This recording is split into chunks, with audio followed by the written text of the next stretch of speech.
Então, vamos lá, bom dia a todos, sejam bem-vindos ao nosso segundo encontro do nosso grupo de estudos para o concurso da Fazenda Rio Grande. Hoje a gente vai estudar o tópico 2 do edital, que é a psicologia da educação, tá? Antes da gente começar a estudar o conteúdo em si, eu só gostaria de apresentar aqui a sala de aula para ver se está todo mundo conseguindo acessar, se alguém está com alguma dúvida, tá? Porque para o sucesso do estudo de vocês, é fundamental que vocês saibam, né, entrar na sala de aula, tá? Então, só para quem, né, talvez não consiga ir pelo computador, enfim, entra na página do Google, tá? Tá aparecendo aí para vocês, eu acho, né? Entra na página do Google, sempre tem aqui, ó, a letra do nome aí do e-mail de vocês e essas 9 bolinhas. Você clica nas bolinhas e aqui você procura a sala de aula, ó. Sempre é esse desenho do quadrinho da sala de aula. Clica na sala de aula, aí vai entrar no Google Classroom, tá? Com as salas de aulas disponíveis para você. Aqui, como eu estou com um e-mail diferente, entrou só do Brincar Heurístico, que é de um outro curso. Mas para vocês vai aparecer Fazenda Rio Grande. Vocês vão clicar em Fazenda Rio Grande e vai abrir aqui a nossa sala de aula, tá? Aqui é o mural, que aparece tudo, mas o legal é a gente sempre acessar o item atividade.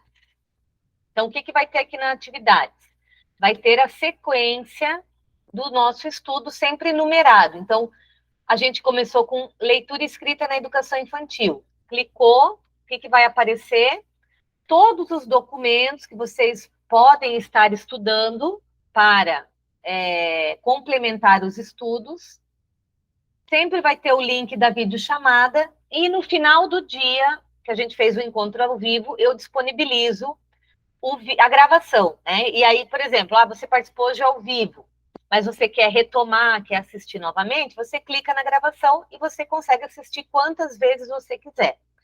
Eu coloco sempre o vídeo por meio de um link no YouTube, mas é um link fechado, só tem acesso quem está participando do curso, tá? Não, eu coloco no YouTube que ele fica mais leve, né? Porque a gravação do Meet ela é pesada, então assim no YouTube é mais fácil da gente assistir. Mas você só vai conseguir, se você entrar lá no YouTube do Bowl da Pré-Escola, ele não vai estar disponível. Ele só vai estar disponível aqui pela sala de aula ou pelo link que eu coloco lá no grupo do WhatsApp também. Então a gente sempre vou colocar o link do encontro ao vivo e o link da gravação. Hoje é Psicologia da Educação, ó. Já está o link do encontro ao vivo, não está a gravação ainda, porque a gente está gravando agora, depois vocês conseguem entrar no link da gravação, tá? Para a semana que vem, a gente vai, eu já vou agendar com vocês, a gente vai estudar esses 3 tópicos em 2 dias. Por quê? Concepção de criança, ele é bem rapidinho, não é um estudo que vai precisar, né, de 1h30 para a gente tá explorando. Então, provavelmente a gente vai fazer concepção de criança e vai entrar em concepções de aprendizagem. Aí, no outro dia, a gente estuda daí só avaliação de aprendizagem. Então, de uma semana para outra, eu vou estar sempre disponibilizando o material, né, para vocês estudarem. Por que eu não coloco aqui já os 20 itens, por exemplo? Para vocês se organizarem. Aí, às vezes, a gente coloca tudo e aí a gente vai se atropelando. Então, foquem dentro daquela semana naquele material que precisa estudar, né? E aí depois, quando estiver chegando lá na véspera do concurso, vocês vão estar com provavelmente todo o material já disponível, vocês vão fazendo a revisão dos itens que vocês têm mais aí dificuldade, ou que vocês precisam rever, aí vai estar tudo lá, tá?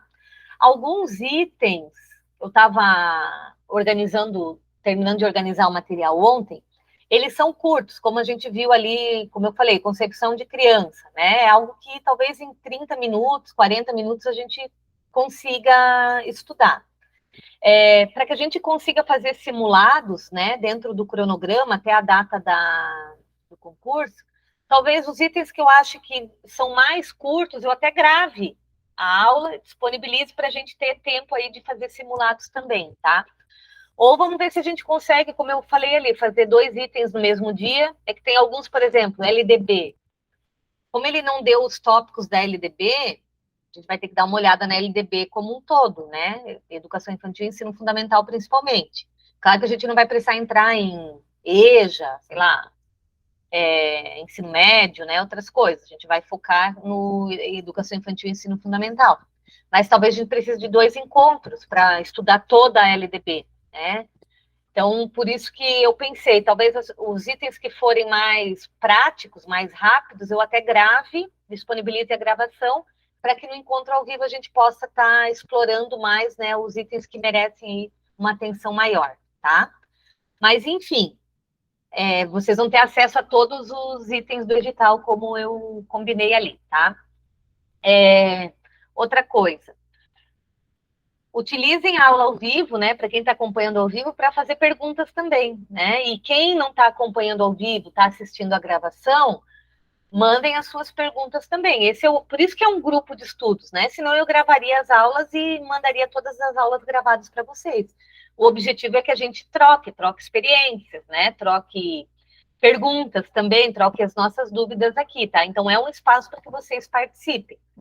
Eu me empolgo, falo bastante, mas isso não é motivo para que vocês não participem, né, fazendo as suas perguntas também. Ficou com vontade de perguntar? Não entendeu? Tem a mãozinha aqui no Google Meet, que é só você clicar na mãozinha e aí você consegue fazer a sua... Aí vem um aviso sonoro, né? E aí eu consigo abrir aqui e abrir espaço para que vocês perguntem, ok? Então vamos lá. Alguma dúvida sobre a sala de aula? Beleza? Alguma pergunta? Alguma sugestão? Tá tranquilo assim?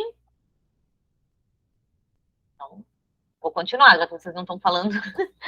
Por favor, perguntem, né? E como eu disse, quem está no ao vivo ficou em dúvida sobre a sala de aula, ou manda no WhatsApp, manda lá no grupo, ou manda no meu privado, né? Ou até na própria sala de aula tem como vocês interagirem também, tá? Então vamos lá.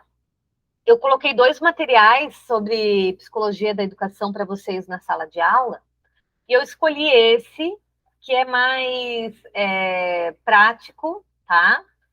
É de uma professora, também é um documento já para concursos, né? E aí eu achei que ele é mais objetivo, vai ser mais fácil para a gente estudar, tá?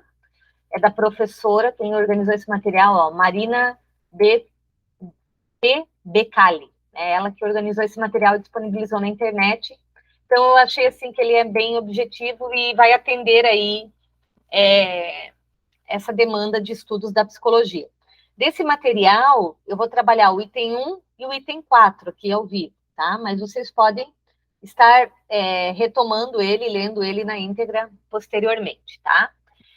Então, vamos lá. Psicologia escolar, né? Um pouquinho da história e perspectivas, tá? Depois a gente vai entrar daí mais na questão dos teóricos, né? Que estão mais relacionados a essa ideia da psicologia da educação, tá? Então, em primeiro lugar, né, ele começa falando que a educação é uma prática social humanizadora, né? Então, por que existe escola, né? Por que existe educação? Para que a gente possa perpetuar todo esse conhecimento acumulado pela humanidade ao longo aí de toda a história, né? Então, a escola ela vai trazer, né, sempre e revelar, né, e compartilhar com as crianças esse conhecimento que foi sendo construído aí ao longo da nossa humanidade. E aí isso nos torna, né, nos possibilita tanto esse acúmulo, né, e repasse desse conhecimento, quanto essa possibilidade, né, de estarmos num ambiente coletivo além de estar compartilhando conhecimento, compartilhando também práticas humanizadas, né? De relações sociais, de convívio e tudo mais. Vai lá pedir para a tua irmã, tá? Então, é uma prática social humanizadora, intencional, a gente tem uma intencionalidade, a gente tem um currículo, né, que é trabalhado na nossa escola, Hoje, o Brasil tem uma base nacional comum curricular, o que é isso? É um currículo comum que vai ser trabalhado aí de norte a sul do país, né? Então, o mínimo, né, a base traz o mínimo do que todas as crianças no nosso país precisam aprender, e é isso, né, é a grande marca também da intencionalidade, né, daquilo que a escola tem intenção em passar, né, e o currículo ele traz muito dessa intencionalidade também. E a finalidade, como eu falei, é transmitir essa cultura construída historicamente pela humanidade. O homem não nasce humanizado, mas torna-se humano por seu pertencimento no mundo histórico e social e pela incorporação desse mundo em si mesmo. Processo este para o qual ocorre a educação. Então, a gente nasce, a gente vai se humanizando por meio das relações que a gente tem com a família, que é o primeiro grupo social que a gente convive, né? Aí da família tem a escola, né? Aí tem a comunidade que a gente está inserido. Então, a gente vai das micro-relações que começam ali na família e vai ampliando para as macro-relações que são a sociedade propriamente dita, né? A historicidade e a sociedade são constitutivas do ser humano, né? E a educação, ela é determinante, né? Ela é fundamental para esse desenvolvimento humano. É claro que hoje a gente convive numa sociedade que tem aí uma lógica, né? Mas se a gente for ver a história das sociedades, né? E existem várias sociedades diferentes, todas as sociedades elas têm as práticas voltadas para a educação. Vamos pegar um exemplo, né? As sociedades que se constituem aí dos povos indígenas, né? Elas têm a sua forma muito particular, né? De perpetuar aquela educação que ocorre dentro daquela sociedade, né? A nossa sociedade aqui brasileira, né? Como um todo, né? A gente tem aí formas singulares de perpetuar tudo isso. E aí tem as particularidades que são regionais, né? Então, tem coisas, né? Eu que vim de outro estado, né? Que são muito comuns lá em Santa Catarina, que é o estado que eu venho, né? Diferentes aqui do Paraná, né? Então, a gente vê também diferenças, coisas comuns e coisas diferentes, dependendo aí da região, né? Da região e da forma com que a sociedade se constitui.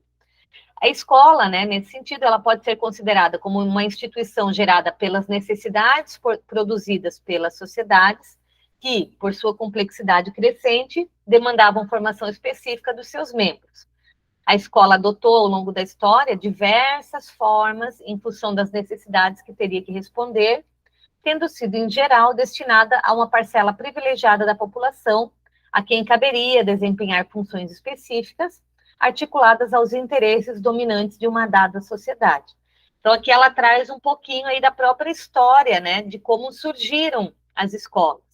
A gente sabe que, no início, né, a escola não era para todos, né? Hoje a escola está prevista, por exemplo, na Constituição do nosso país, e a educação é um direito de todos os brasileiros, né? E obrigação, né, e responsabilidade das famílias matricularem as crianças, os seus filhos na escola, e do Estado oferecer, né, uma educação de qualidade para todos, né? Por isso que existe aí no Brasil essa lógica da escola pública como um direito, né, de todos os cidadãos brasileiros, né? Todos têm direito a acesso, né, à escola pública de qualidade. Isso a gente vai rever, né, quando a gente estudar a LDB. Mas isso já, por que está na LDB? Porque está previsto na Constituição. Mas antigamente, né, não era assim, né? A escola ela era um espaço privilegiado para alguns, né? E aí quem que tinha a oportunidade, né, de ter acesso à educação? Os filhos, né, dos mais ricos, né, da sociedade que queria manter aí o poder, né, e aí sociedade dominante, como ela diz aqui, e aí com o tempo, né, isso foi se perdendo e foi se ampliando aí a ideia da escola pública. Mesmo a gente sabendo que hoje, né, ainda faltam vagas, né, para todas as crianças. A gente sabe que tem ainda questões relacionadas à evasão escolar, A creche, por exemplo, né, que é um direito subjetivo, que é o quê? As crianças de 0 a 3 anos, elas têm direito à educação, mas a família pode decidir se vai matricular as crianças ou não. Mas a gente sabe que se todas as famílias tivessem a vontade, a necessidade de matricular os seus filhos na creche, não teria vaga para todos, né? Mas, enfim, pela lei, né, a gente tem que pensar sempre, como a gente está estudando para concurso aqui, o que diz a lei, né? Que a educação é para todos, né? Mesmo a gente sabendo que não existe vaga para todos. A escola tem como finalidade promover a universalização do acesso aos bens culturais produzidos pela humanidade, criando condições para a aprendizagem e para o desenvolvimento de todos os membros da sociedade. Então, hoje a gente já superou essa lógica, né, de que a escola não é um espaço para todos. Hoje a gente tem a escola como um ambiente para todos, e o objetivo é que todos tenham acesso à educação, que todos tenham direitos e oportunidades de aprender e se desenvolver, tá? A história da psicologia escolar no Brasil pode ser identificada desde os tempos coloniais, quando preocupações com a educação e a pedagogia traziam em seu bojo elaborações sobre o fenômeno psicológico. No século XIX, ideias psicológicas articuladas à educação foram também produzidas no interior de outras áreas do conhecimento, embora de maneira mais institucionalizada. No campo da pedagogia, que é o nosso foco, né, as escolas normais, criadas a partir da década de 1830, foram espaços de discussões, ainda que incipientes e pouco sistemáticos, sobre a criança e o seu processo educativo, incluindo temas como aprendizagem, desenvolvimento, ensino e outros. E aí ela destaca aqui a reforma Benjamin Constant, de 1890, que transformou a disciplina filosofia em psicologia e lógica, que por desdobramento gerou mais tarde a disciplina pedagogia e psicologia para o ensino normal. Os anos finais do século XIX, os primeiros anos do século seguinte, trazem mudanças profundas na sociedade brasileira. Vamos ver quais foram essas mudanças, né? Aqui. Vamos ver. O fortalecimento do pensamento liberal, a busca da modernidade, a luta contra a hegemonia do modelo agrário exportador em direção ao processo de industrialização. A partir daí, houve a difusão da escolaridade para a massa da população e uma maior sistematização das ideias pedagógicas, com crescente influência dos princípios da escola nova, que a gente vai estudar quando a gente vê aí os princípios da educação, tem um tópico que a gente vai estudar aí, e aí a gente vai falar um pouquinho mais da escola nova. Assim, as escolas normais passaram a ser o principal centro de propagação das novas ideias, com vistas à formação dos novos professores, encarregando-se do ensino, da produção de obras e do início da preocupação com a produção de conhecimentos por meio de laboratórios de psicologia. Então, a psicologia passou a fazer parte aí, né,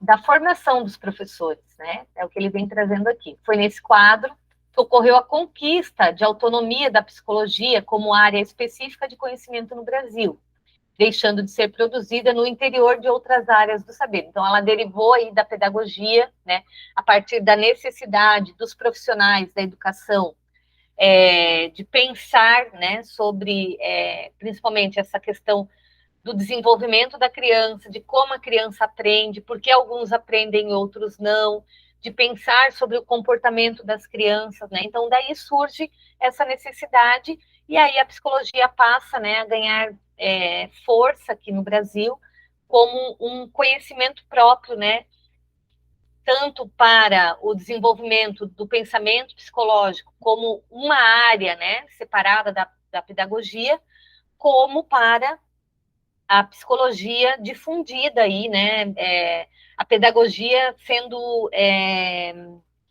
extremamente relacionada com esse conhecimento psicológico também, né.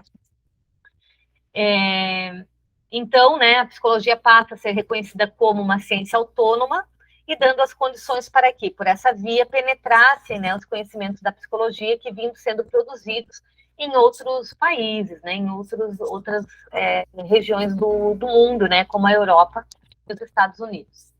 Assim, percebe-se nessa interdependência entre psicologia e educação, sobretudo pela via da pedagogia, a partir da articulação entre saberes teóricos e a prática pedagógica. Então, como eu falei, né, até hoje a gente vê a importância, né, da psicologia estar atrelada aí à educação e à pedagogia. Pode-se afirmar que o processo pela qual a psicologia conquistou sua autonomia como área do saber e o incremento do debate educacional nas primeiras décadas do século XX estão intimamente relacionados, de tal maneira que é possível afirmar que psicologia e educação são, historicamente no Brasil, mutuamente constituintes uma da outra, né? Então, elas vêm num paralelo, mas sempre juntas aí, né? Elas estão sendo sempre pensadas, né, uma dependendo da outra. No período seguinte, né, na década de 30, ela vai caracterizar-se aí pela consolidação da psicologia no Brasil e tem como base a estreita relação estabelecida entre essa área e a educação. Os campos de atuação da psicologia que se desenvolvem a partir dessa época, tornando-se campos tradicionais da profissão, né, como a atuação clínica e a intervenção sobre a organização do trabalho, né? E tudo isso teve, né, uma raiz fortemente ligada aí à educação. Pode-se dizer que a educação continuou sendo base para o desenvolvimento da psicologia, mas o papel que a psicologia desempenhou na educação tornou-se objeto aí de crítica, né? E vamos ver o que ela vai trazer. A utilização e interpretação indiscriminada e aligerada de teorias e técnicas psicológicas, como os testes, principalmente os de nível mental e de prontidão. Então, qual é a crítica, né? Que hoje esses testes eles devem ser aplicados aí por um psicólogo, né? Por um profissional da área psicológica que vai servir o quê? De apoio para o profissional da educação, né?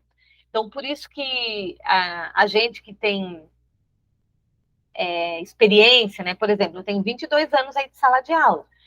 Eu tenho um trabalho, eu busco, né, todos os anos, trabalhar aí muito próximo, né, dos profissionais da psicologia, principalmente as crianças aí que participam, que realizam, né, acompanhamento psicológico. Ou a gente busca o conselho, né, o apoio de um profissional da psicologia quando a gente começa a identificar alguns sinais, né, que a gente observa que precisam aí de uma intervenção psicológica, né? Mas isso é o trabalho do pedagogo em parceria com o trabalho do psicólogo, não o pedagogo assumindo aí a função do psicólogo, né? Então essa é a grande crítica. Responsabilização da criança e de sua família em nome de problemas ditos de ordem emocional para justificar o desempenho do aluno na escola, né? Então, isso, quando a criança tem aí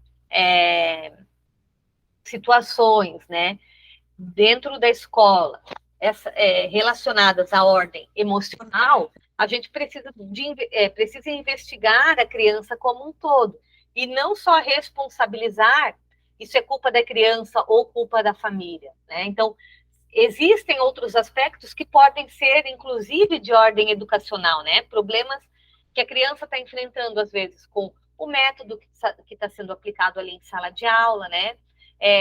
Também responsabilidade do professor olhar para a sua prática e pensar até que ponto a forma com que eu estou organizando o meu cotidiano está atendendo às necessidades dessa criança.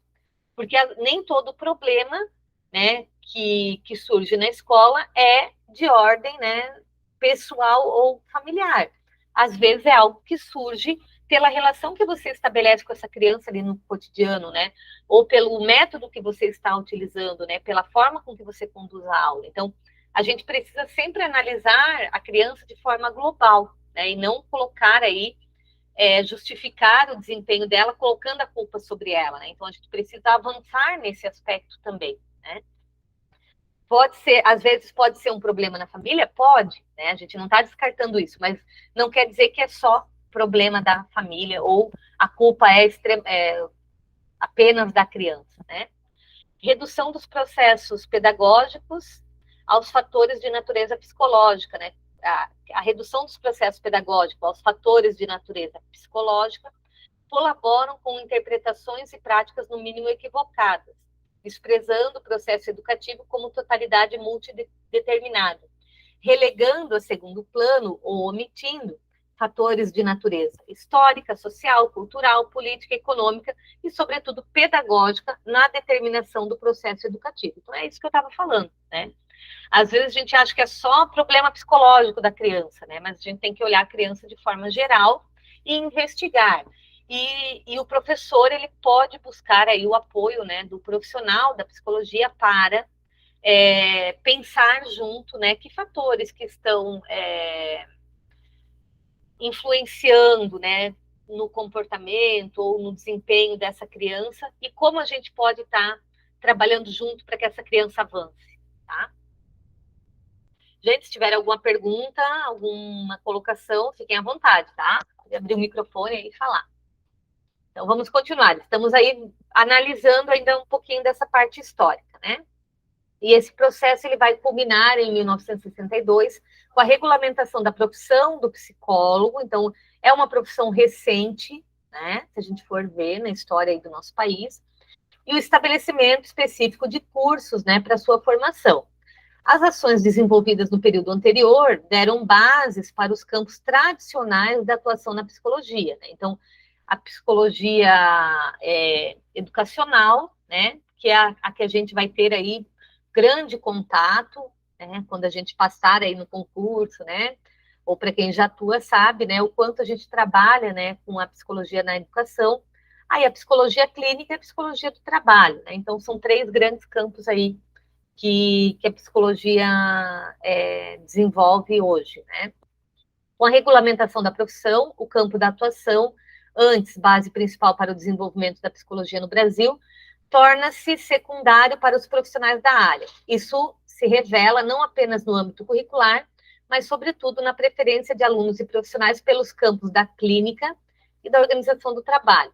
Esse é também um dos fatores explicativos para a adoção de uma modalidade clínico-terapêutica na ação da psicologia escolar, tendo como base o modelo médico, né? Então, hoje a gente tem aí as terapias, né?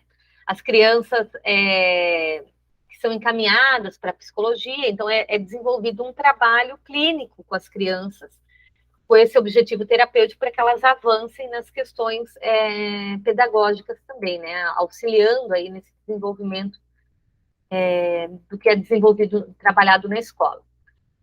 A atuação do psicólogo escolar adotava um método cada vez mais clínico-terapêutico, agindo fora da sala de aula, focando sua atenção na dimensão individual do educando e em seus problemas, né, nas situações que eles apresentavam, atendendo, sobretudo, demandas específicas da escola, que encaminhava as crianças que tinham, ao seu ver, problemas de aprendizagem ou outras manifestações consideradas aí como distúrbios inerentes ao próprio educando, tá?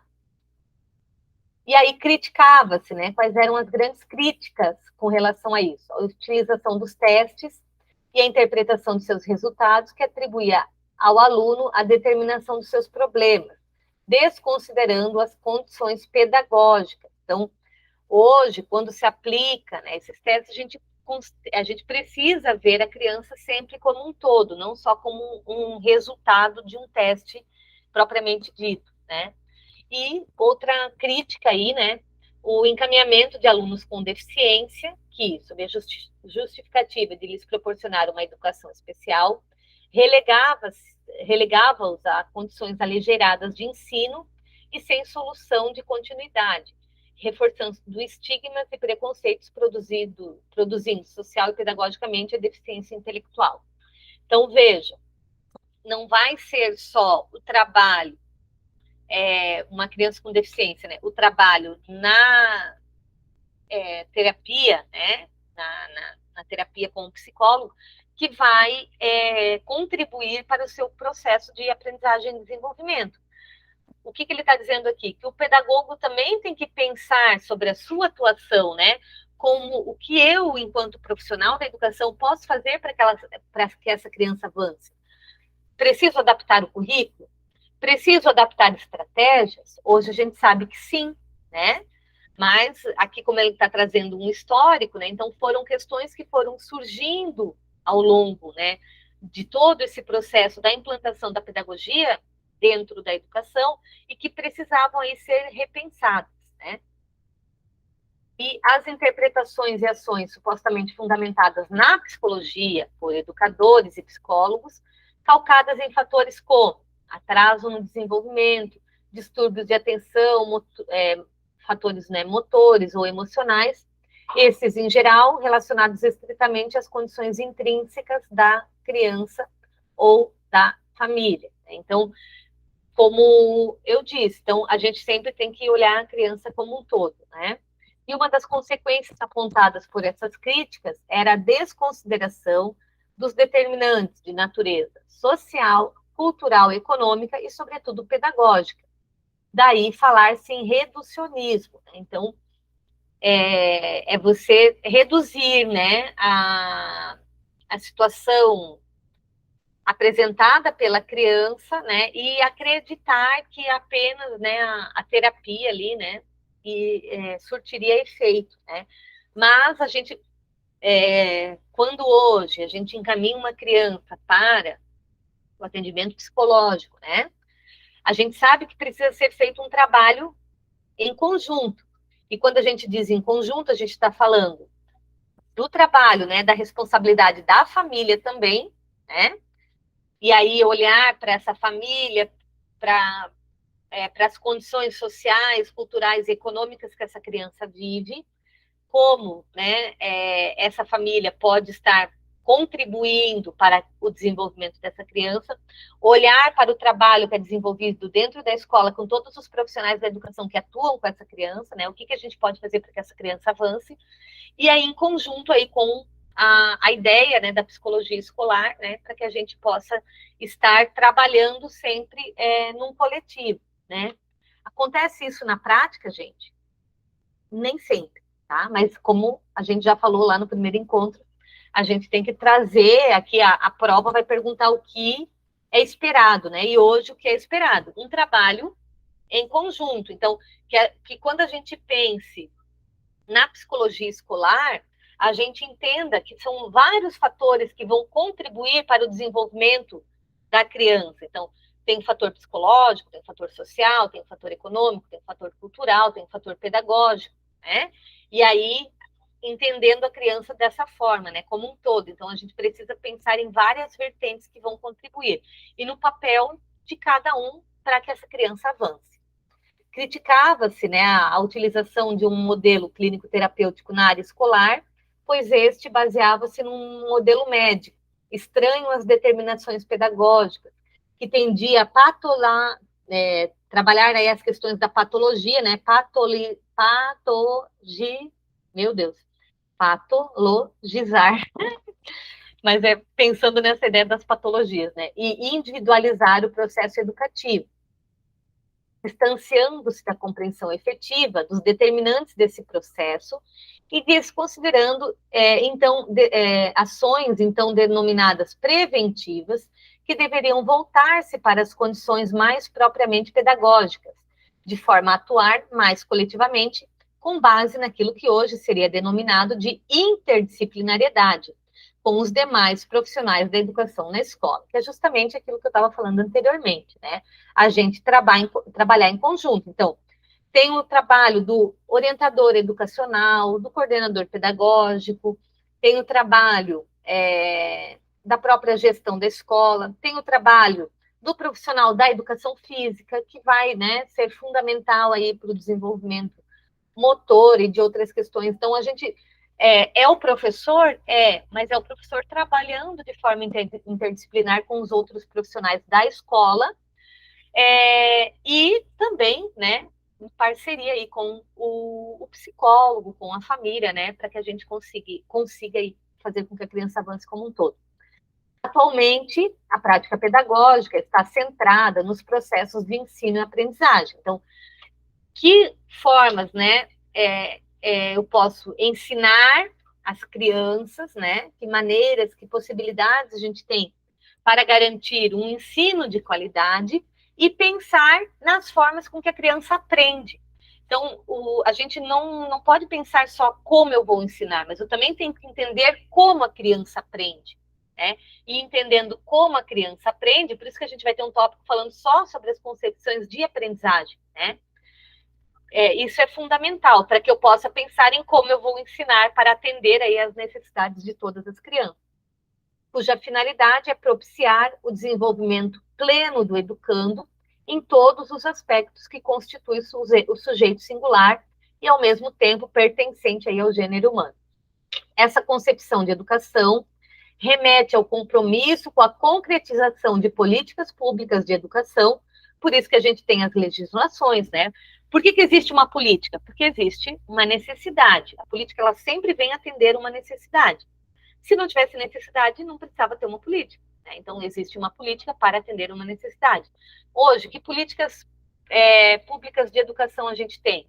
A gente tem um Estatuto da Criança e do Adolescente, a gente tem a LDB, a gente tem as diretrizes curriculares nacionais para a educação, a gente tem a BNCC, aí a gente tem programas, né, de educação, programas de alfabetização, né, para garantir que a criança se alfabetize ali dentro do ciclo, né, do primeiro e do segundo ano, que é o primeiro ciclo da educação.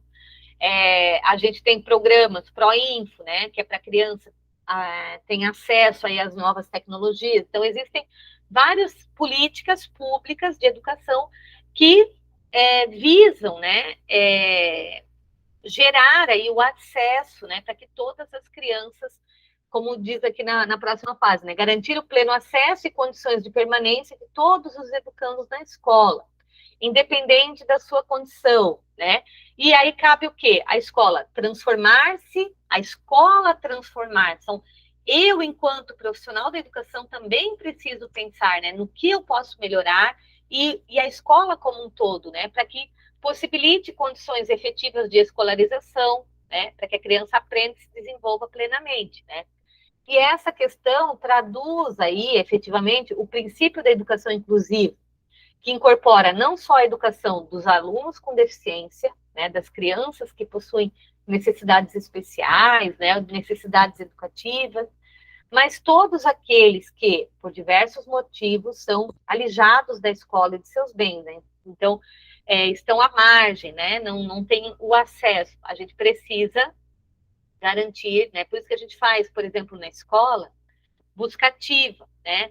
A criança está faltando, é responsabilidade da escola saber o que está acontecendo, onde está essa criança e trazer essa criança novamente para a escola, né? E aí, formar parcerias, e como eu estou falando para vocês aqui, tudo isso que a gente está estudando é o que a teoria está nos dizendo, nem sempre isso funciona, né, efetivamente na prática, mas enfim, então, a gente vai acionar o Conselho Tutelar, por exemplo, que é um órgão, né, que existe hoje para auxiliar, né, na garantia dos direitos das crianças, né, no efetivo bem-estar das crianças, né, garantir lá todos os itens que a gente vai estudar também do Estatuto da Criança e do Adolescente, né, então o Conselho Tutelar vem como forma também de estabelecer uma parceria com a escola, né? Então, muitas vezes, quando a criança está matriculada, mas tem faltas frequentes, a gente aciona lá também o conselho tutelar. Quando o professor observa uma criança com hematomas, por exemplo, a gente precisa investigar e, quem sabe, a gente não tem que acionar também o conselho tutelar, porque ela pode estar sendo vítima de maus tratos, vítima de violência, né? Então, é função da escola estar buscando, ou às vezes, parceria com o posto de saúde, né? Para que a gente busque, né, suprir questões relacionadas à saúde e que estão latentes dentro da escola, né? E aí a gente vai realizar campanhas, às vezes trazer profissionais da saúde para dentro da escola para auxiliar dali os profissionais da educação, porque são órgãos, né, que precisam trabalhar aí coletivamente para garantir aí o acesso à educação e permanência, né, de todas as crianças na escola, tá? Se tiver perguntas ou quiserem comentar alguma coisa, me ajudem. Então, vamos lá. a escola, né, deve fornecer categorias teóricas, não, perdão, né, essa ideia da psicologia escolar, né, fornecer categorias teóricas e conceitos que permitam a compreensão dos processos psicológicos que constituem o sujeito do processo educativo e são necessárias para a efetivação da ação pedagógica. Então, hoje, a psicologia escolar, ela vem com essa função, né? Nos ajudar a entender, a compreender como funciona esse processo educativo e o que a gente pode fazer para melhorar a nossa ação pedagógica. Deve propiciar a compreensão do educando a partir da perspectiva de classe, em suas condições concretas de vida, condição necessária para se constituir uma prática pedagógica realmente inclusiva e transformadora, né? Até que ponto a escola pode transformar a realidade daquela criança, daquela comunidade, né? A psicologia, como um dos fundamentos do processo formativo do educador, deve propiciar o reconhecimento do educador-professor como um sujeito dentro desse processo educativo, né? Então, nós, profissionais da educação, né, precisamos nos reconhecer como agentes, né, responsáveis também por garantir essa inclusão, por transformar a vida dessas crianças, né? Traduzindo-se, né, na necessidade de mudanças profundas nas políticas de formação inicial e continuada desse protagonismo fundamental da educação. É preciso superar o modelo clínico-terapêutico disfarçado e dissimulado ainda presente na representação que o psicólogo tem de sua própria ação, entendendo que a representação e, consequentemente, as expectativas que os demais profissionais da educação têm da psicologia só serão superadas pela própria prática do psicólogo escolar, né? Então, esse psicólogo atuando em parceria, né, com os profissionais da educação, né? Então, essa é a grande expectativa hoje que se tem do trabalho, né, dentro da psicologia escolar, tá? Então, vimos aqui um pouco, refletimos um pouco sobre essa história da psicologia escolar, que pode ser que seja matéria de prova aí. Eu vou pular aqui, esse aqui aí vocês estudam, né, deem uma olhada nessas raízes e aspectos atuais da relação escola-sociedade. Então, é importante a leitura disso aqui, mas eu vou passar para o item 4. Aqui vai falar do psicólogo escolar, mas eu vou para o que eu acho que é mais foco de prova e do concurso, né? Que relacionado aí a esse desenvolvimento da criança, né, dentro do ambiente escolar, tá? Então, pensar sobre o desenvolvimento físico, psicológico, cognitivo e social da infância e da adolescência, tá? Então, quais são os principais autores que colaboram, né, no desenvolvimento dessa ideia, né? Que são nomes, né, pesquisadores, né, que atuaram aí, que vêm da psicologia e que contribuem fortemente, né, para o desenvolvimento da educação hoje como um todo, tá?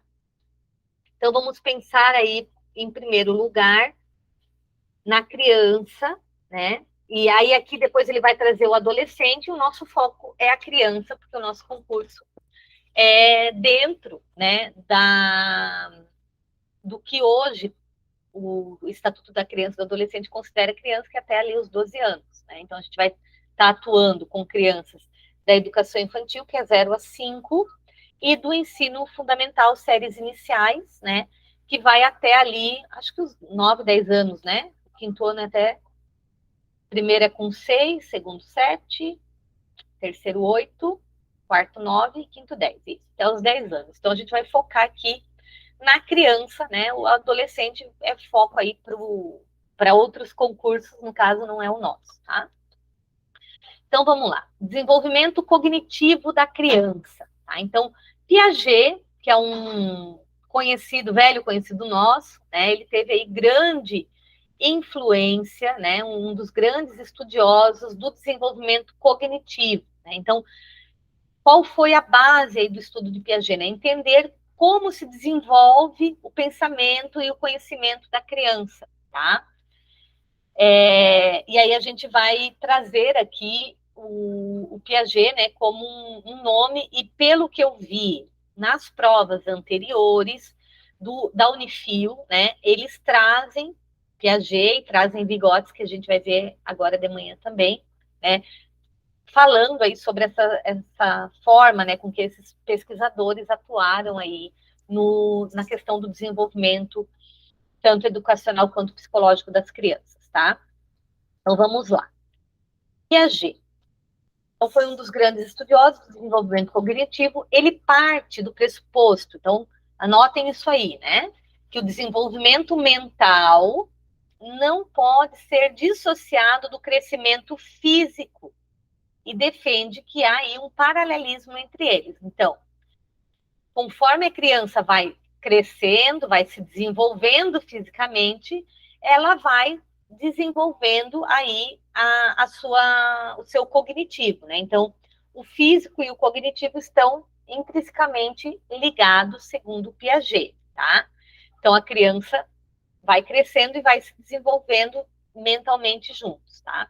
A inteligência para Piaget modifica-se à medida que a criança se desenvolve e parte de um contínuo entre reflexos biológicos, movimentos espontâneos e hábitos adquiridos, que podemos localizar na fase do bebê, que segundo o Piaget se chama aí período sensório-motor, até alcançar as habilidades de realizar operações abstratas, características do período operatório formal, que é lá no final da adolescência. É, portanto, um processo de conhecimento que tem como material tanto a informação do meio em que vivemos, quanto que já está registrado em nossa memória, ou seja, na inteligência que se constrói a partir da interação entre o organismo e o ambiente. Então, qual foi a pesquisa de Piaget, né? Então, ele passou a observar os filhos e depois, né, observando outras crianças também, ele foi vendo todas as questões que são comuns para as crianças, né? E a partir dessas questões comuns, ele foi desenvolvendo aí a sua teoria, né? E aí, a partir dessa observação, ele descobriu que o desenvolvimento da criança pode ser dividido em estágios mais ou menos delimitados, de forma que um estágio anuncia o posterior, assim como é condição necessária para ele. Piaget propôs 4 estágios do desenvolvimento cognitivo. Então, quando a gente pensa em Piaget, eu sempre associo a teoria do Piaget a uma escada, tá? Onde o ser humano ele vai passando por degraus, né? Então, o primeiro estágio é o sensório motor, então é o primeiro degrau. Depois que eu passei por esse degrau, eu vou subir o próximo degrau. Então, eu tenho até nas minhas anotações, né, de estudos anteriores, Piaget é a escada. E aí, eu desenho sempre a escada e em cada degrau eu vou colocando aqui um estágio do desenvolvimento. Então, o primeiro degrau é qual? Sensório motor, de 0 a 2 anos. Façam print dessa tela aqui e copiem lá para o caderno para que vocês estudem isso. Isso pode ser assunto de prova, tá? O bebê entende o mundo a partir dos seus sentidos. Então, o bebê é a questão sensorial, né? É o que ele ouve, é o que ele sente, né? Os sabores, os cheiros, as percepções que ele tem. Então, é como se o bebê fosse uma antena parabólica e os seus sentidos estivessem ligados, né, nessa antena para que ele perceba o mundo a partir dos sentidos e das ações motoras, né? Que começa ali com firmar o pescocinho, né? Firmou o pescoço, daí ele vai ganhando força, né? Em toda essa questão do tônus muscular, aí ele consegue sentar, depois ele vai engatinhar, depois ele vai andar, e assim ele vai percebendo, se desenvolvendo no mundo por meio dos seus sentidos e das suas ações motoras, tá? Então aí, essa fase acontece entre os 0 e 2 anos. Alguns bebês do sentar já andam, nem todos engatinham, né? Alguns engatinham, mas eles vão tendo esses momentos, né? Muito parecidos. É claro que aí já abrindo um parênteses aqui, entrando em outras teorias e avançando, né? Se a gente for ver Piaget aqui, olha só, né? 1896 até 1980, né? Hoje a gente sabe, né, que tem crianças, né, dependendo às vezes até da deficiência, que não necessariamente passarão ou avançarão, né, nessas fases como se isso fosse ali um degrau e esses degraus aconteçam exatamente dentro dessas faixas etárias, né? E às vezes a criança precisa de estímulos externos para que ela avance. Isso não vai acontecer dentro exatamente dessa faixa etária. Então, hoje a gente vê algumas limitações na teoria do Piaget, né? Mas ela também nos ajuda dentro da educação a entender, né, o desenvolvimento das crianças de forma global, de forma geral, mas a gente também precisa entender que tem as particularidades.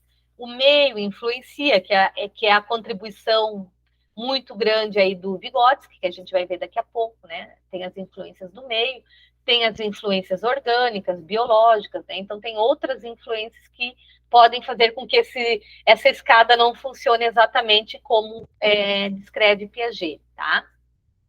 Depois tem a fase, né? Segundo Piaget, a gente está falando aqui de Piaget, eu que estou abrindo parênteses para que a gente vá pensando já além da teoria, mas o importante é agora, né? A gente não está fazendo uma crítica, mas está estudando a teoria do Piaget. O estágio pré-operatório, que vai ocorrer de 2 a 6 anos, onde a criança passa a utilizar símbolos, classificar objetos e utilizar a lógica simples, né? Então, o que é a questão do símbolo? É simbolizar, né? É a criança começa a imaginar, começa a entender as coisas, né? Então, ela consegue entender que isso aqui é um copo e quando ela quer beber água, ela sabe que ela vai utilizar esse copo.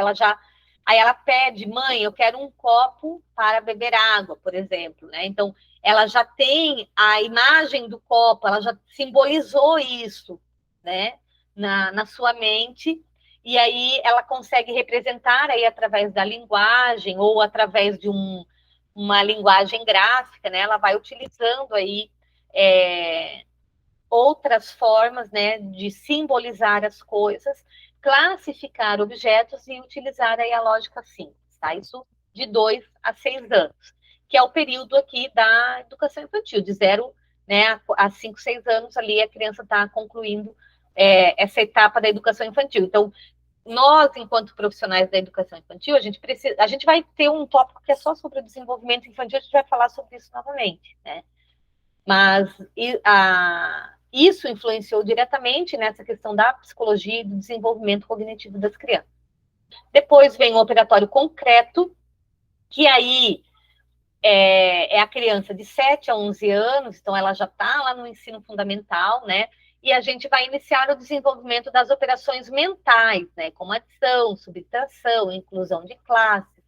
Então, a gente começa aí a gente vai trabalhar toda a questão da decodificação, né, da alfabetização, que hoje, né, inicia ali com 6 anos, né, no primeiro ano, e vai, né, aí o ciclo, né, de 6 a 7, alguns ali completam com 8 anos, né, consolidam ali no terceiro ano esse processo de alfabetização, mas, né, tudo isso acontece porque, segundo Piaget, a criança já tem a capacidade, né, de desenvolver essas operações mentais para se alfabetizar, para compreender aí toda a lógica matemática, tá?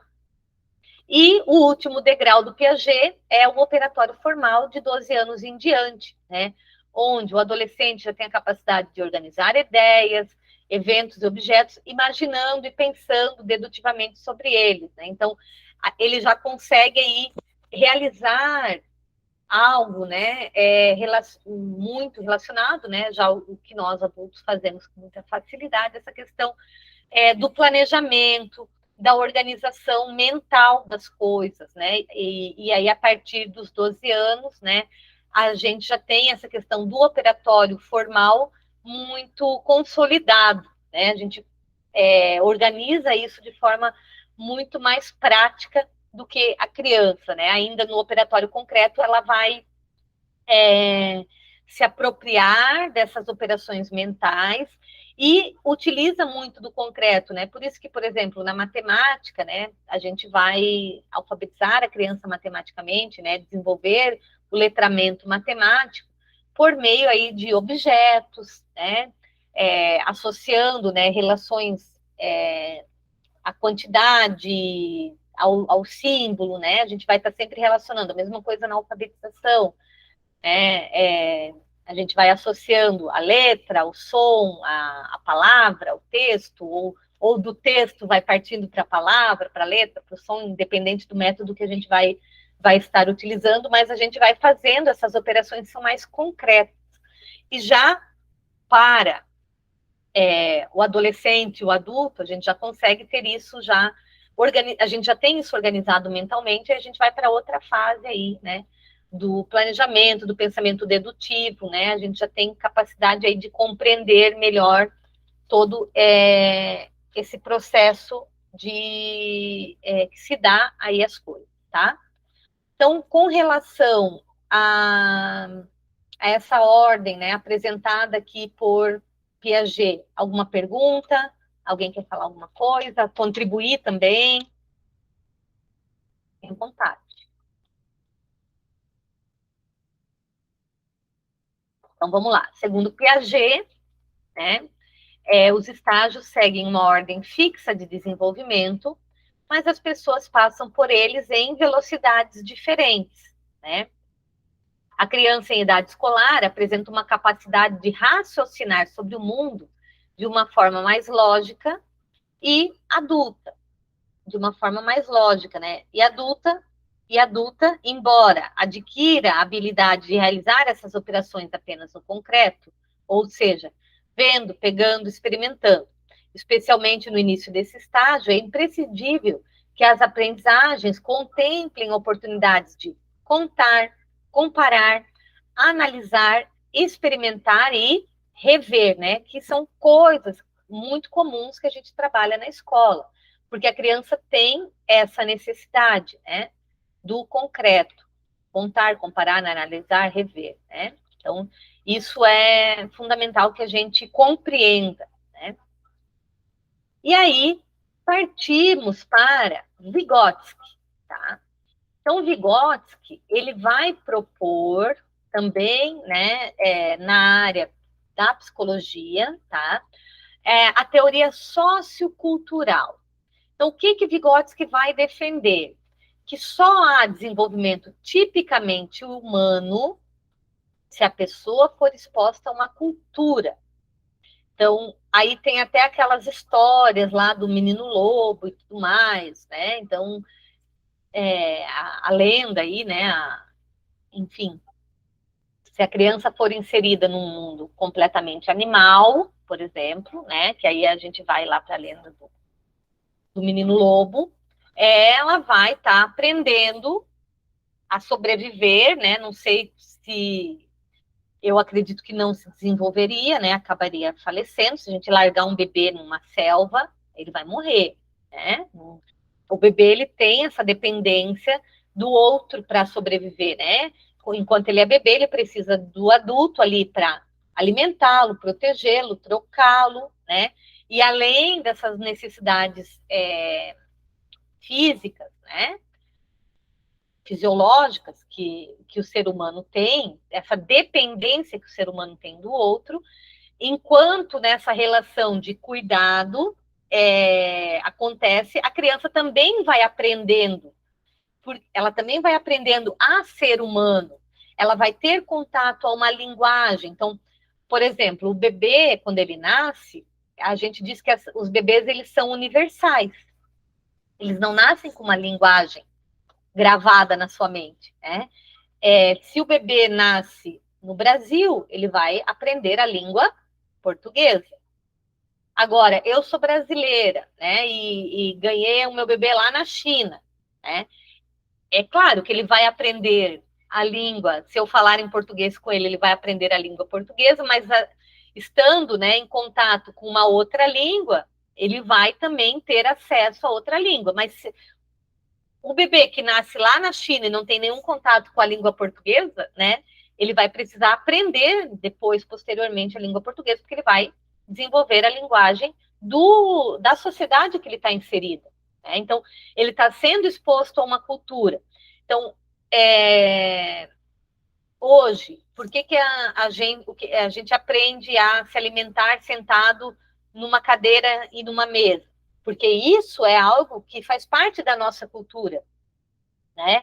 Uma criança que nasce dentro de uma cultura indígena, ela vai aprender a cultura própria daquele povo, né? Então, o ser humano, ele vai ser exposto a uma cultura, ele vai se apropriar daquilo, das habilidades, da cultura daquela sociedade que ele está exposto, tá? Então, aí ele traz um outro autor para contribuir aqui, que é o Mello, né? Ele vai esclarecer que isso significa que a relação entre o desenvolvimento e a aprendizagem vai ganhar uma nova perspectiva. Não é o desenvolvimento que antecede e possibilita a aprendizagem, mas ao contrário, é a aprendizagem que antecede, possibilita e impulsiona o desenvolvimento. Então, segundo Piaget, a gente desenvolve e aprende. E Vygotsky, a gente aprende e se desenvolve. Então, essa é a grande diferença entre os dois autores, né, os dois pesquisadores. Tem gente que mistura essa teoria, as duas teorias, né, de aprendizagem e desenvolvimento. Quando eu fiz mestrado, a minha professora de psicologia da educação, ela sempre dizia para a gente assim, né, não tem como misturar, né? Ou você trabalha com a psicologia do desenvolvimento de Piaget, ou você trabalha com a psicologia, a teoria sociocultural, né, histórico-cultural do Vygotsky, né? Uma coisa é totalmente diferente da outra. Então, Vygotsky não entende que a criança vai aprender por degraus, tá? Então, quando a gente pensa no degrau, nas fases do desenvolvimento, Piaget. Para Vygotsky, ela vai aprender, então, a partir da relação que ela vai ter com os outros seres humanos e com a sociedade que ela vai estar inserida, tá?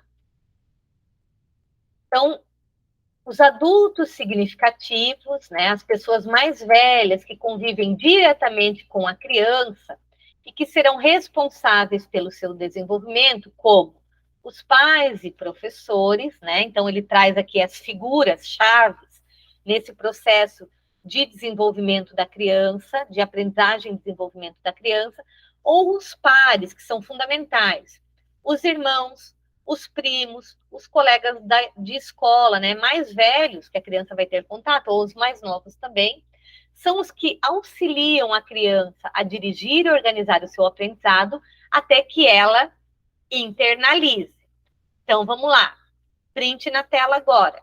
Esse processo vai ocorrer dentro da zona de desenvolvimento proximal, que é a lacuna entre o que a criança sabe fazer, o que ela já aprendeu a partir da relação, com independência, né? Então, o que ela sabe fazer com independência e o que ela precisa aprender com a ajuda de alguém mais experiente, tá? Então, essa é a ideia da zona de desenvolvimento proximal.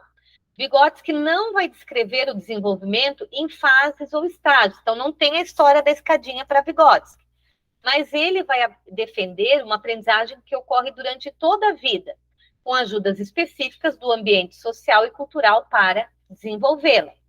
Então, vejam, hoje nós estamos aqui num grupo, né, com algumas pessoas estudando. A gente está aprendendo, né? A gente já passou daquelas fases lá da escadinha do Piaget, não, a gente não parou ali na última fase, a gente continua aprendendo. Então, a gente está sempre aprendendo, né? E essa é a ideia que o Vygotsky traz, que o ser humano, ele, enquanto ele está vivo, se ele está em relação com outros seres humanos ou com outros materiais, né? Porque você pode aprender lendo um livro, você pode aprender assistindo um vídeo, você pode aprender manipulando um objeto, né? Então, você, na relação que você tem com as coisas, com o mundo e com as pessoas, você está sempre aprendendo. Você aprende ao longo de toda a sua vida, né? Sempre em relação. Então, a gente sempre aprende na relação. com o ambiente social e com a cultura, tá? E assim a gente vai aprendendo e se desenvolvendo, tá?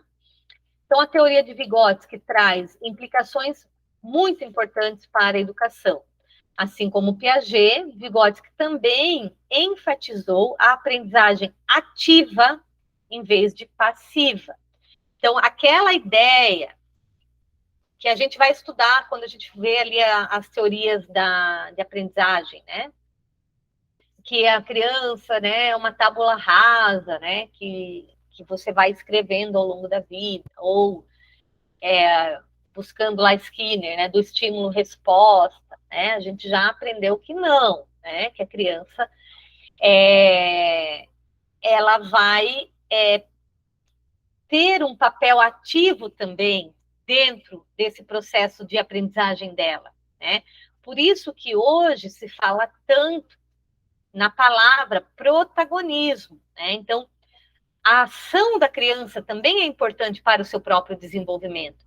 Ela não é passiva, ela não é agora buscando também Paulo Freire, né? Ela não é lá um banco que a gente vai estar depositando as coisas, né, para que ela aprenda. Não, ela também tem o seu papel ativo nesse processo de aprendizagem, tá?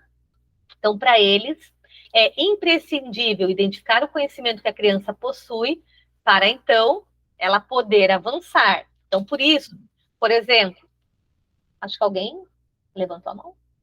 A Júlia. Fala, Júlia. Abre o microfone, me ajuda aí, Júlia.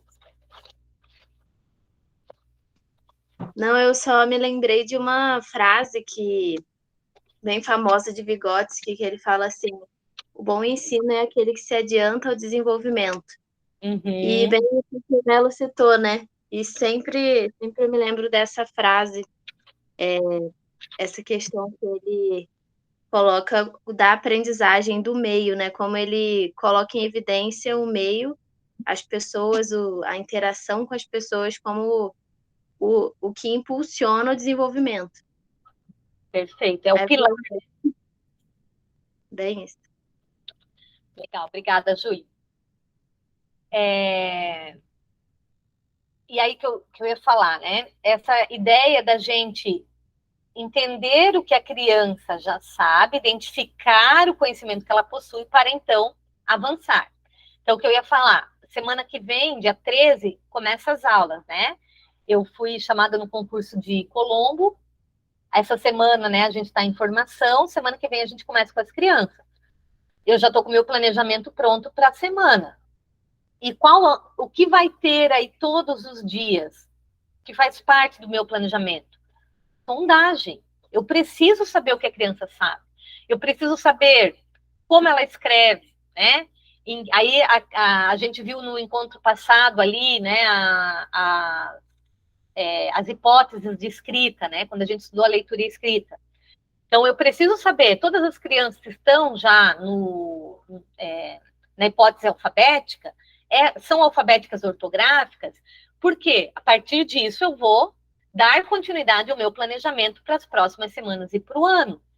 Elas sabem resolver operações matemáticas, como elas estão, né, nas questões relacionadas ao cálculo mental. Então, eu fui planejando situações ao longo da semana para conhecer as crianças, para saber o que elas já sabem, para então eu poder avançar com elas, né? Esse é o objetivo da educação. E isso acontece, né, desde a educação infantil. Então, quando eu recebo os bebês, por exemplo, né, a primeira semana de aula com os bebês, eu preciso conhecer os bebês, quem já sabe andar, quem já sabe falar, né? Ou quem está aprendendo, quem já está engatinhando, quem consegue sentar, né? Então, numa turma de bebês, né, num berçário, eu vou ter crianças com diferentes aprendizagens ali, né? Relacionadas aí ao controle da motor, né? Ao controle do próprio corpo, e que eu preciso saber para pensar o que eu vou planejar de desafios, de possibilidades para que esses bebês avancem, né, e se apropriem aí de outras questões, por exemplo, né, só tem um exemplo com relação ao motor que é algo mais concreto. mas isso acontece com todas as turmas. Então, isso tem que fazer parte do planejamento do professor, né? A gente precisa conhecer cada criança. Eu terei 26 crianças na minha turma. Com certeza, elas não estarão todas, né, iguais. Elas terão conhecimentos e saberes diferentes. E é função minha, enquanto professora, conhecer as crianças para que eu possa planejar e possibilitar estratégias, né, para que todas avancem e se desenvolvam a partir daquilo que elas já sabem, né? Outro aspecto importante no desenvolvimento cognitivo é a dupla função da linguagem. Então, o Vygotsky, ele vai pensar, né, e trazer aí toda uma teoria, todo um estudo que é fundamental para nós, profissionais da educação, relacionados à linguagem, tá? Então, por um lado, segundo Vygotsky, ela serve de veículo para os adultos transmitirem às crianças os modelos que são culturalmente valorizados, como forma de pensar e solucionar problemas, e, por outro, também se torna uma das ferramentas mais poderosas de adaptação intelectual das crianças. Então, a linguagem ela vai ter um papel fundamental na teoria de desenvolvimento do Vygotsky. Por quê? A criança ela vai aprender a se comunicar a partir da forma com que os adultos se comunicam com ela, né?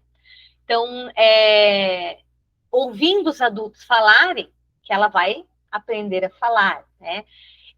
Ela vai aprender a se comunicar, utilizar a linguagem do corpo para se comunicar. Então, ela vai, quando ela aprende, né, que ali tem um copo de água, ela vê o adulto bebendo água, aí ela começa a apontar, né?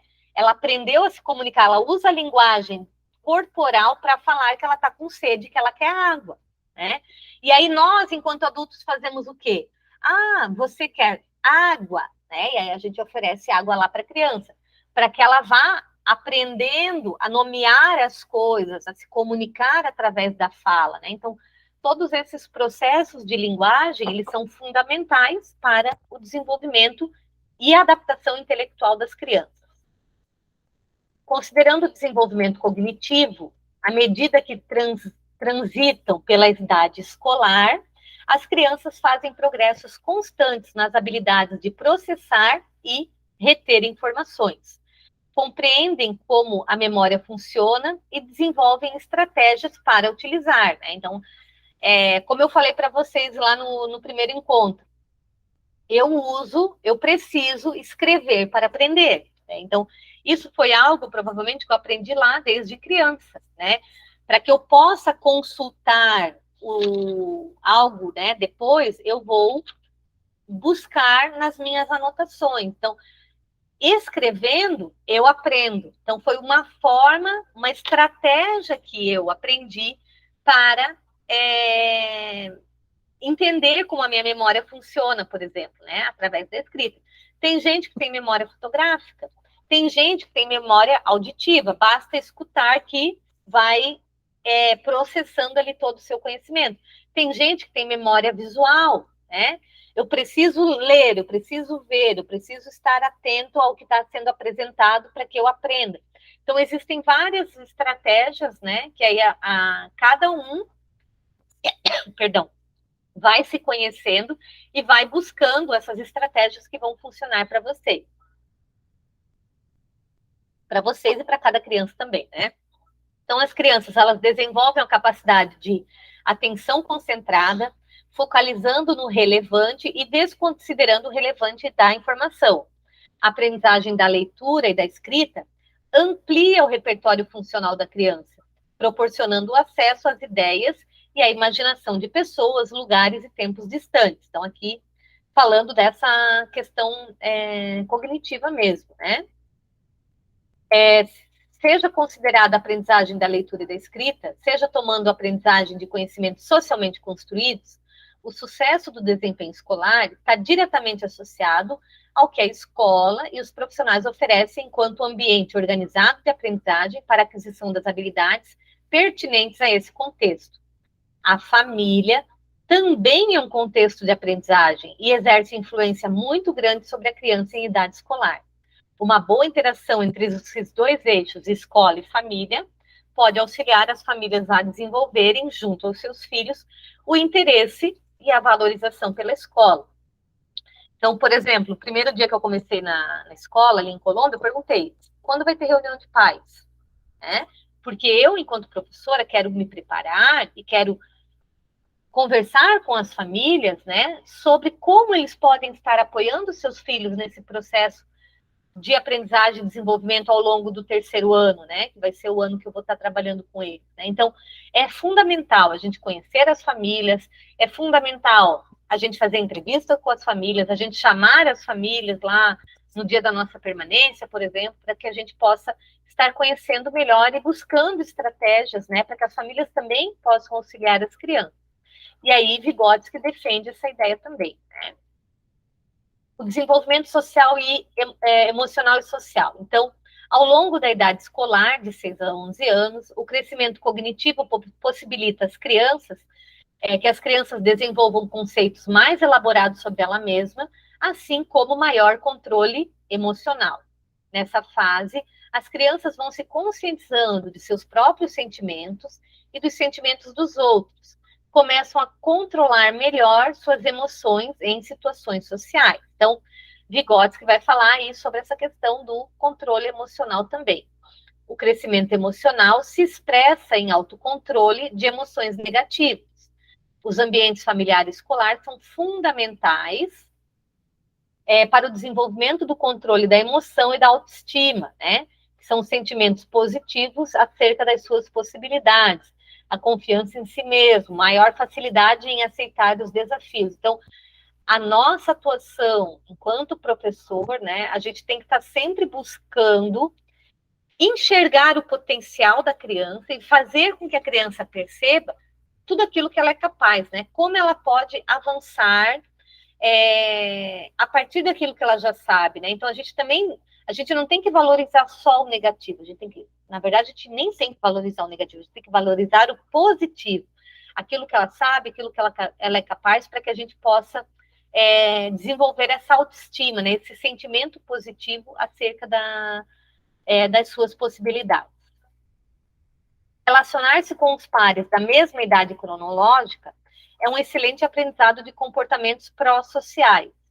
Ao adquirirem aí, né, eles vão adquirindo senso de identidade, habilidades de liderança, de comunicação, de cooperação e de papéis, além das regras.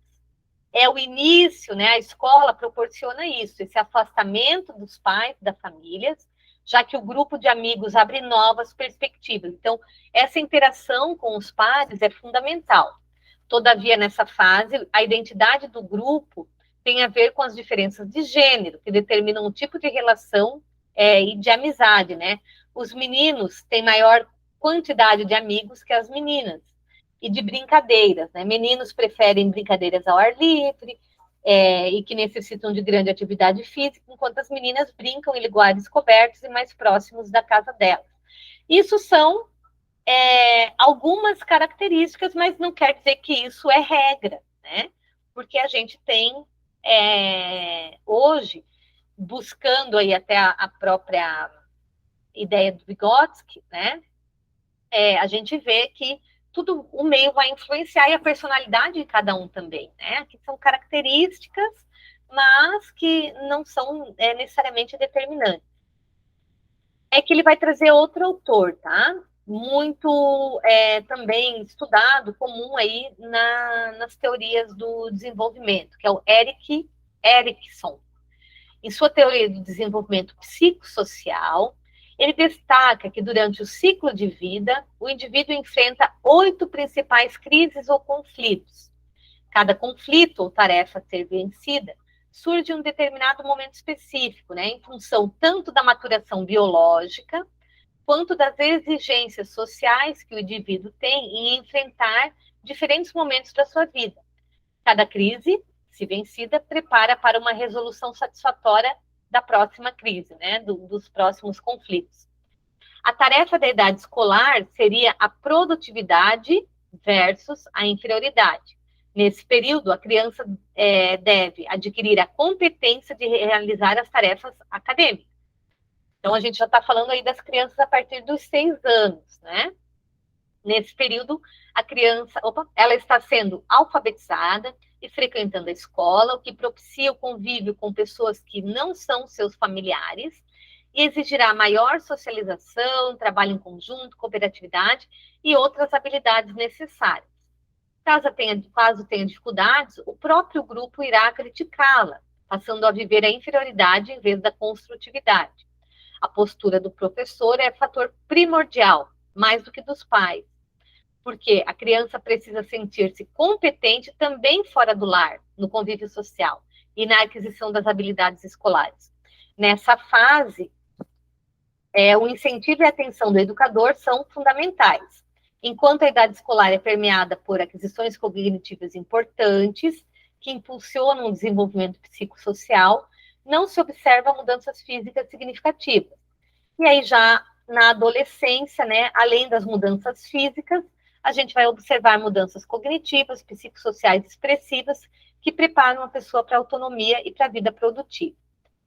E aí, depois, ele vai trazer a fase adolescente, que eu falei que a gente não entraria, né, mas vocês podem buscar aqui no material e ler, né, os demais. Aí aqui embaixo também é legal, tem algumas questões que vocês podem fazer, hoje não vai dar tempo, né? Aí ela traz os comentários, né? Então, esse material aqui é bem legal, eu acho que nos ajudou a entender aí, né, essa ideia da importância da psicologia no campo da educação, tá? Então, agora eu vou parar a apresentação e eu quero saber aí quem tem perguntas. Eu tenho até aqui algumas anotações importantes aí para a gente pensar essa psicologia, né, do desenvolvimento, né? Então, a gente entender, né, que tem o desenvolvimento tanto físico, quanto motor, quanto cognitivo, né? E aí, nisso, Piaget e Vygotsky nos ajudam muito a pensar, né? Para a gente gravar aqui, né? Então, Piaget, a teoria dele, né, é que a primeira criança se desenvolve, depois aprende, e Vygotsky é o contrário, né? A aprendizagem acontece e a partir da aprendizagem a criança vai se desenvolvendo, tá?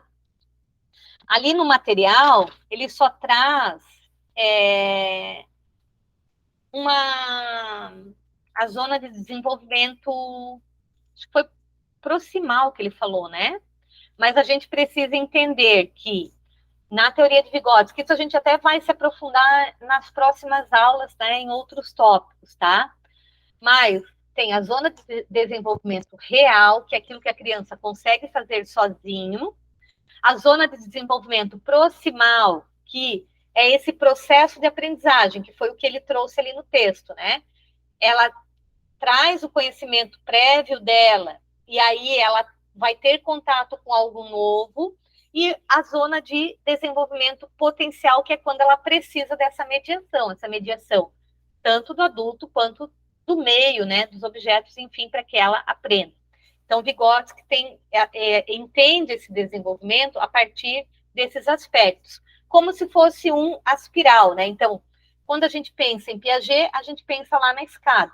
Quando a gente pensa em Vygotsky, pensem num aspiral, né, que vai ascendendo. Então, é o que eu consigo fazer sozinho, aí eu vou me relacionando com o meio e vou aprendendo, e preciso da mediação do outro. Então, a ação do adulto, como a gente viu ali no material, ela vai ser fundamental para que esse processo de desenvolvimento realmente aconteça dentro desse espiral, né? Nessas voltas que a gente vai crescendo e vai ampliando, né? Sempre uma espiral, como se fosse um furacão ali, né? Que tem a base fininha e que vai aumentando, né? Então, é assim que acontece mais ou menos, né, esse processo de desenvolvimento a partir da teoria do Vygotsky. Então, a mediação ela é fundamental nessa teoria, né? Tudo, né, gera aí a interação, então é muito importante a interação com o meio. com as pessoas, com os objetos, com os signos, né? E essa mediação, ela vai gerar a interação e a relação. Então, o Vygotsky, ele vai trazer a ideia dos signos, que é o que tem dentro, né? O meu cognitivo, a minha memória, né? Aquilo que eu vou guardando aqui, processando a partir da minha relação com os instrumentos, que são o externo, né? Os objetos, né? Então, eu vou aprender que isso aqui é uma caneta e que ela serve para escrever. Eu vou guardar isso na minha memória. Mas para que eu tenha memória do que é uma caneta, eu precisei do instrumento, né? E aí eu guardo isso lá. Eu crio um signo para isso, né? Eu crio uma memória disso a partir da minha relação com o instrumento, com um objeto concreto, né? Então, mais ou menos aí a ideia do Vygotsky. Como eu falei, a gente ainda vai voltar a falar um pouquinho mais sobre isso, certo? Então, vamos lá. Perguntas, comentários, mais alguma questão relacionada aí à psicologia da educação, do desenvolvimento? Tem mais alguma anotação aqui? Uma. Fala, amor. Fala, Julia. Eu tô aparecendo aqui com a cara. Mas eu fiquei curiosa sobre o Erik Erikson, né, que você citou aí. Não conhecia muito esses 8 conflitos que ele falou. Sim. E aí eu fui pesquisar aqui, bem interessante. Ele, inclusive, vai citar, assim, não só a criança e o adolescente, mas a vida adulta e a velhice também. E só para título de informação, em relação à criança, ele coloca aqui 4 estágios principais. O primeiro seria o desenvolvimento de confiança ou desconfiança, seria até 1 ano de idade. O segundo é autonomia ou vergonha e dúvida, que seria entre o segundo e terceiro ano. O terceiro é iniciativa ou culpa, quarto e quinto ano. Aí o outro seria realização ou inferioridade entre 6 e 11 anos. São os principais que mais importam para a gente, né? Mas achei Hoje, bem legal, assim, faz muito compartilha sentido. pra gente esse material, compartilha lá no grupo, no WhatsApp. Tá? Eu pesquisei uma foto aqui, pesquisei no Google mesmo, mas vou colocar lá no grupo para vocês.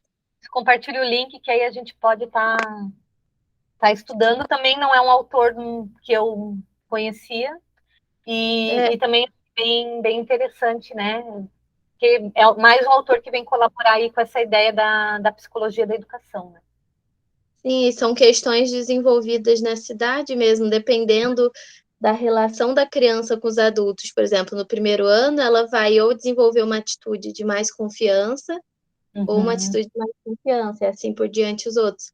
E ele, inclusive, vai citar que o adolescente, né, em relação à identidade ou confusão, o jovem adulto, intimidade ou isolamento, a meia-idade como produtividade ou estagnação, e a velhice como integridade ou desesperança. Super Que simples. legal, muito bom. Legal, obrigada, Júlia. É isso aí, gente. Obrigada pela contribuição. Alguma pergunta, meninas? Ó, a Júlia, ela entrou no grupo, ela também estudou comigo ano passado, né? E ó, já tá. E esse espírito aí de colaboração que a gente tem que, por isso que é um grupo de estudo, né? Eu estou aqui conduzindo, mas vocês também têm que trazer aí as contribuições de vocês, as perguntas de vocês, as colaborações de vocês, né?